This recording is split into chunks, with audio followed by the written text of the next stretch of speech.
अस्सलामु अलैकुम वरहमतुल्लाहि वबरकातुहू। आप लोगों के सामने फिर से एक नया सवाल इस दावा पीस चैनल पर। ये सवाल मोहम्मद सलीउल इस्लाम जो दक्षिण दिनाजपुर से हैं, उसने कहा है। उसका सवाल यही है कि हम एक हनाफी मजहब से ताल्लुक़ रखते हैं और हमारे मस्जिदों पर 20 रकात तरावी के नमाज होते हैं और कुरान एक ख़त्म होता है।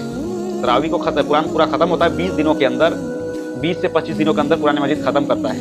और जब हम तरावी की नमाज़ पढ़ते हैं तो तरावी की नमाज पर बहुत स्पीड से कुरान मजीद को तिलावत किया जाता है, बहुत स्पीड पर हम लोग समझ नहीं पाते हैं। तो क्या एक कुरान मजीद के अकॉर्डिंग या सही है या गलत है? यस। तो सलील भाई और अजीज़ दोस्तों, ये हमारा भी एक बहुत सारा एक मिसकंसेप्शन है, क्योंकि कई सारे मस्जिदों में खत्म कुरान होते हैं और बहुत स्पीड से कुरान मजीद को पढ़ाया जाता है। सबसे बड़ी बात यही हम लोग को समझना चाहिए, अल कुरान जो है एक हिदायत की किताब है, एक ग्लोबल नेसेसिटी है हमारे लिए। और एक क्या है, एक हिदायत की किताब है। मेरे बातों में आप जितना हिदायत नहीं पा सकते हैं, या बड़े बड़े स्कॉलर के बाद, बड़े बड़े तफसीर करने वाले के बात पर आप जितनी हिदायत नहीं पा सकते हैं दोस्तों, अगर आप अल कुरान पढ़ते हैं या समझते हैं, उस पर ज़्यादा हिदायत पा सकते हैं। अगर अल कुरान ए मजीद का पढ़कर अगर आपको हिदायत नहीं मिलता है, तब आप गलत कर रहे हो या गलती कर रहे हो। इस पर हिदायत है हुदल लिन्नास। अब कई सारे मस्जिदों पे खत्म कुरान तो होते हैं और तरावी 20 रकात भी पढ़ते हैं, और किसी मस्जिदों में 8 रकात में 20 और 8 के मसले में नहीं जाना चाहता हूँ, ये स्कॉलरों का मसला है। बस मैं यही कहना चाहता हूँ कि अल्लाह के नबी मोहम्मद सल्लल्लाहु अलैहि वसल्लम जब रात में तरावी के नमाज पढ़ते थे तो कुरान मजीद की तिलावत इतनी सुंदर से करते थे, इतने तजवीद के साथ, मखरजों के साथ करते थे, जो कभी कभी 8 रकात नमाज भी पढ़ते थे तो बहुत लंबा पढ़ते थे।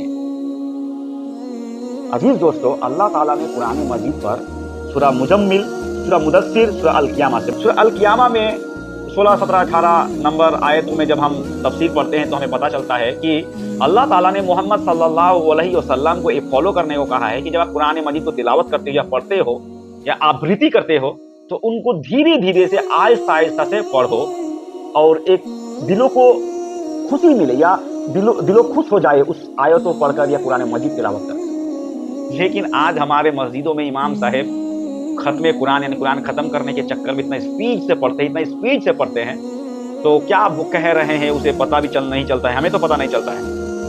तो ये अकॉर्डिंग टू कुरान ये सही नहीं है इतना जल्दी से पढ़ना, क्योंकि अल्लाह ताला ने कहा है कि धीरे धीरे से आहिस्ता से कुरान को रिसाइटेशन करो।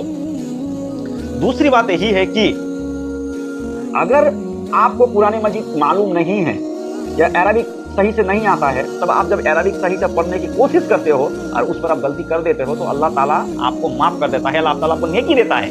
ये अबू दाऊद की हदीस है कि जो कुरान मजीद अच्छे तरीके से पढ़ता है, अच्छे स्पेलिंग के साथ, मखरोजों के साथ, तजवीद के साथ, उनको भी नेकी, उनको भी अजर। और जिसको मालूम नहीं है, कोशिश करता है अच्छे से पढ़ने के लिए और गलती भी कर देता है, तो अल्लाह ताला उनको माफ करता है और उनको नेकी दे देता है, क्योंकि उनको मालूम नहीं है। लेकिन जो हाफिज कुरान है, उनको तो कुरान मजीद मालूम है। अगर गलती से इतना स्पीड में पढ़ते हैं तो मखरज, तजवीद तो थोड़ा सा भी तो इधर उधर हो जाता है, तो क्या उनको तो जरूर गुनाह मिलेगा। तो ये सही नहीं है। हम सबको अल कुरान से हिदायत लेना चाहिए और आहिस्ता आहिस्ता धीरे धीरे से कुरान मजीद की तिलावत करना चाहिए और दिलों को सुकून मिले। इस पे आप लोग को मैं एक छोटा सा तफसीर और बताने वाला हूं कि आप लोग को पता चलेगा। सुबह में या डे और नाइट होता है ना, डे पर एक साउंड होता है, बाहर घर के अंदर साउंड होता है, एक साउंड क्रिएशन होता है।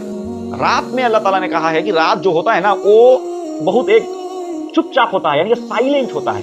और उस साइलेंट में अगर कोई अच्छे तरीके से कुरान मजीद पढ़ता है तो दिलों को सुकून आता है उस टाइम में पढ़कर, कि वो साउंड उनको साइलेंट रहता है। इसके वजह से कुरान मजीद की तिलावत, मखरज, तजवीद बहुत अच्छे तरीके से अगर कोई पढ़ता है तो दिलों को सुकून चले आता है। तो इसलिए मैं आप लोग को कहना चाहूँगा, जो अच्छे तरीके से तजवीद, मखरज और अच्छे से किरात के जरिए से तिलावत